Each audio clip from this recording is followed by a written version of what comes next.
life insurance. I'm a big advocate of term insurance. I believe life insurance should be bought for what it's needed, and that is to provide coverage in times of great need. So what are the, in term life insurance is like automobile insurance. You buy it for a premium for the year, that's all you're buying, is that coverage for a year. You buy term insurance, it might be 10 years with a fixed rate. But each year, you can choose not to renew it the next year. You just walk away from it. And so you're buying peer protection during the time period that you have. And so it's the cheapest form of life insurance out there. Life insurance salesmen don't like to sell it because they don't get paid very much for doing it. And with all the online and other ways of getting life insurance these days, term insurance, it's the least expensive out there. Now, whole life is life insurance, or variable life insurance is based on the concept that you're going to buy this policy and you're going to keep it forever and make premiums forever. So in the early years, when you're younger, you pay a very, very high premium, and over 30% of that goes to the commission to the salesman, so on the front end. So and the reality is that our life insurance needs over our lifetime are not constant. You know, if you're a married couple before retirement, one of you passes away, or partner, you need additional resources because maybe they're being counted on that we have more retirement assets at retirement. If you got children, until they're out of the nest, there's a cost, whether it's college or something else. So having the most life insurance so that something happens to you before that child is graduating from college, you've got some resources to continue the college thing. But once you reach retirement, you got to think about, you know, why have life insurance? Now, if you've got a case of a couple, $100,000 mortgage against the house yet, you know, maybe carrying a term of $100,000 to cover that if one of them passes away, so the other one doesn't have to worry about the debt against the house. That makes sense. You know. But once you're debt free, no mortgage, then you have to decide, why do you want life insurance? You really don't need it, unless people are concerned about long-term care. Now, long-term care, and I'm not a big proponent of long-term care, and I realize it's probably a faculty of mine. I hate insurance to start with, so maybe that carries over to that. But anyway, long-term care really impacts most people at 85 or older. So if concerned about that is one of your issues, then it's putting money away from the time you're 50 or 60 into a pot that is your long-term care pot. And you invested the same amount of money that was being paid in premiums, you'd be amazed how much money you're going to have in that account at the time you might start to need help. Maybe you need a doctor, a nurse to come in once a week for something. You can pay for that. You could do things like that. So having that money and controlling it yourself versus buying the long-term care, you know, that's okay. Now, from a life insurance perspective, if your goal, and this applies primarily to families with children, and in some families it's very important to leave an inheritance. We want the kids to have something. Because the reality is that once you go to the nursing home, and all your assets get used up and you're no longer paying the bills yourself and Medicare or Medicaid is paying it, you're going to get about the same care. There's not much difference in the care you're going to get. And let's be honest, at that point in time, it isn't going to matter much for most of us. You know, we're in a state of mind that it's a bad place to be no matter what. So who's paying the bills is not going to be something we're really concerned about. So buying life insurance, having a child as the owner of the policy, with the rest of the children as the beneficiary, creates that automatic adherence no matter what happens. I go in the nursing home, all the assets are gone, boom, I die, I got a $200,000 life insurance policy, my kids inherit $200,000. So, and it goes tax-free. So there's, if you're trying to create an inheritance, then there may be some reason to have life insurance beyond when you actually need it. So every family is different, and you look at it from that perspective. Here are the high need points, you know, as children are growing up. You know, $500,000 to $1 million seems like a lot of money, but if you look at college costs today, and you've got 2 or 3 or 4 kids, that may not be too extra, especially if the surviving spouse needs some money to live off it too. I think it's critical though for single parents to consider about having life insurance to cover during that same time period. You know, I think sometimes, you know, single parents are strapped anyway, but getting the lowest cost term insurance to cover them until the youngest child is through education, I think has to be something that they need to think about. Because otherwise, if you pass away prematurely, not only do your children have to be dumped on some other family to raise, and to be dumped there with no assets to help cover these expenses, that if your goal was for your kids to have a college education, it'd be a shame to find out that because you died prematurely, they never did get to that next level in their education process.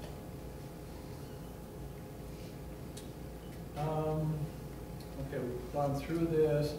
Auto and homeowners insurance. Most of us have deductibles on our policies, whether it's automobile or the homeowner.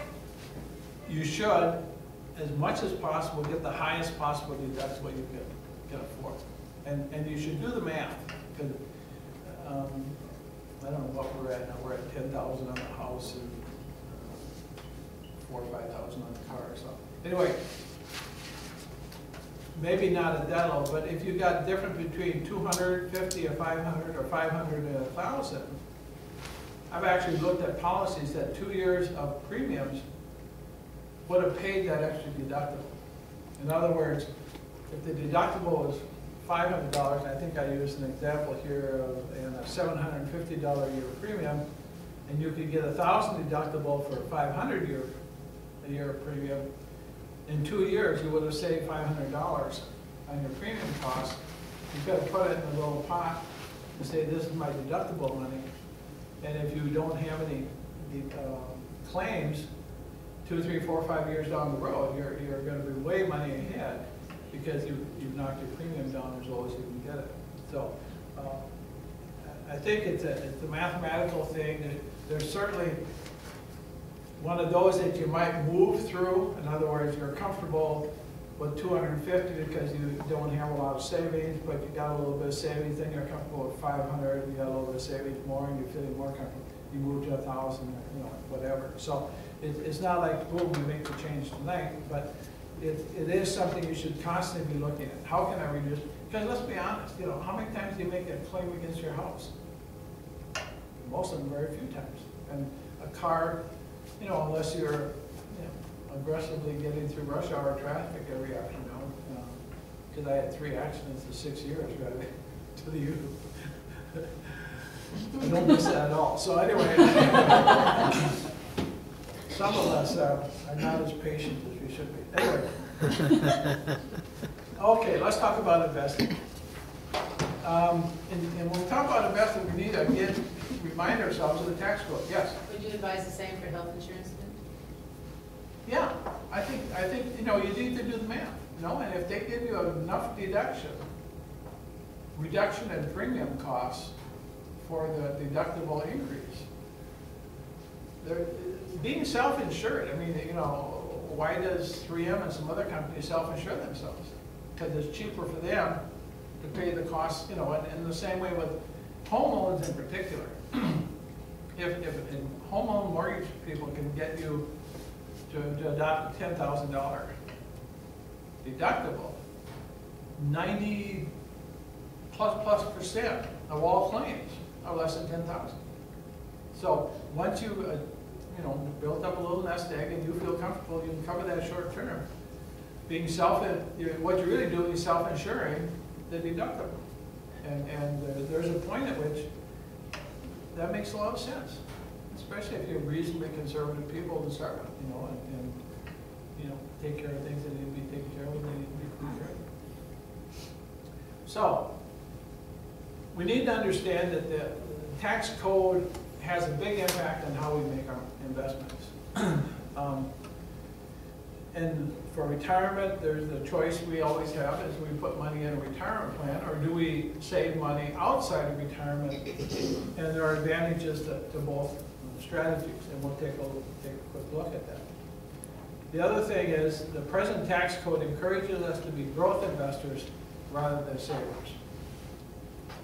And any asset's good, but there are some assets that are better than others, so I call these bad assets, just the trigger in our minds why they might not be as good for us. So annuities, whether you've got a variable annuity where it has stock inside of it, or you got a fixed rate annuity, every dollar when it comes out is taxable at your ordinary income tax rate. I can tell you, the maddest I ever seen any client of mine was a person who had been sold annuities, and this is back 40 years ago or more, that he had bought these annuities, with the idea that you're going to be in a lower tax bracket when you retire, and you're going to pay less taxes, and so you're going to put your money in, you're going to defer it, da-da-da-da-da. He just bought a new car for $20,000. He had to take $20,000 out for the car, but then he found out he's got to pay $5,000 in taxes, so he had to take $25,000 out. Yeah, I was never in that high a tax bracket when I was working. So, deferring taxes in the case of annuity, and why I'm deaf on annuity. I don't think they serve any purpose, but we'll talk about that in a minute. Retirement plans, again,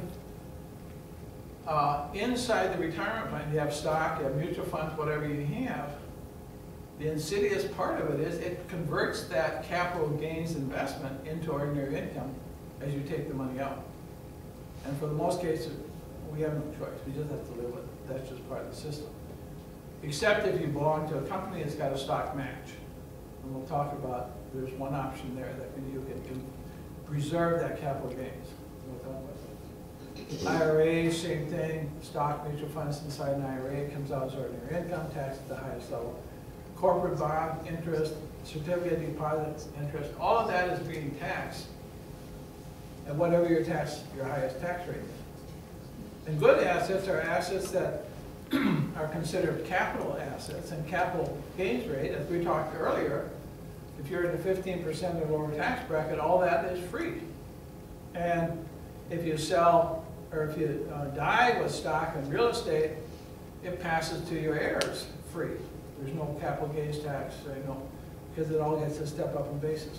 Life insurance passes tax-free also.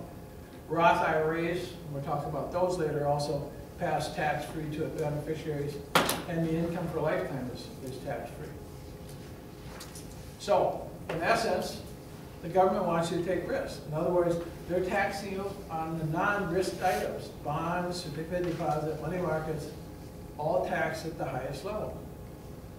And less tax on the things like real estate, stock, mutual funds, other capital assets, which, as we show, if you're in the 15% bracket or less, you pay no tax. Again, particularly the Christians, over there bring in the Bible once in a while. So the Bible calls us to take risks. You know, if we read the parable of the rich man. Now, I've asked some other clergy, but maybe you got the answer that I never could get. How long was the rich man gone? Well, if he was gone for 7 years or less, and we know that 10% it takes to double your money, because that's what these servants provided to the rich man, is that a doubling of their money when he returned. They were taking risks. And what happened to the person that didn't take risks? That hid in the soil? He gave his money back. It was taken away from him, and we had vanished. So there's a, and I would use this in my other seminars when I did trust, is that that's the same message to people as as they get older when we talk about nursing home. Now, if you're gonna go to the nursing home, or if you're going in assisted living and stuff like that, and you've got your money invested at 1 or 2% return, there is no way in hell you're gonna have enough money to pay for a stay very long. So, you're gonna lose everything.